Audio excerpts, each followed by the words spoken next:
5 kilometers away na lang. Papunta dun sa turning point sa Buskalan. Yun kasi yung pinapin sa akin nung nakontak ko na tour guide. So, yun. We'll see. Grabe. Mananawa ka dito sa Twisties. Kapagod. Pero okay naman, enjoy. So, malapit-lapit na tayo. Ingat lang din talaga dito sa part na to kasi sobrang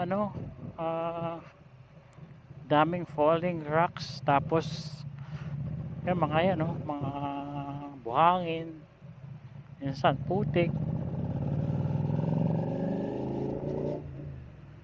Ingat, doble ingat lang talaga. Saka marami kami na nadaanan na na ginagawan daan dito sa part na to.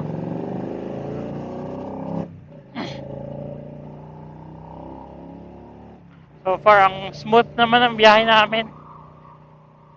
Ang ganda. Sobrang enjoy.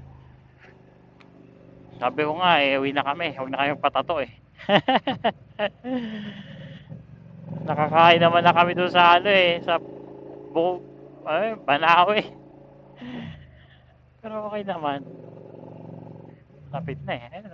Falls, yes. Mini falls. Sarap, no? Tapos diretso sa baba. Aray mo.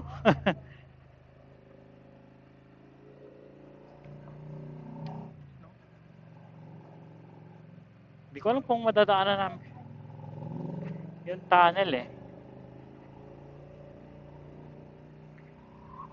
Galing din talaga ng ng Google Maps. Parang estimated halos same na same yung yung estimated time of arrival mo dun sa nakapin. Ni-expect ko mas maaga eh. Hindi, mas alam niya eh. Hindi ako makabakbak eh, oh. Grabe yung twisties eh, oh. Tignan mo naman. Puto. Walang harang, men. Walang harang, no?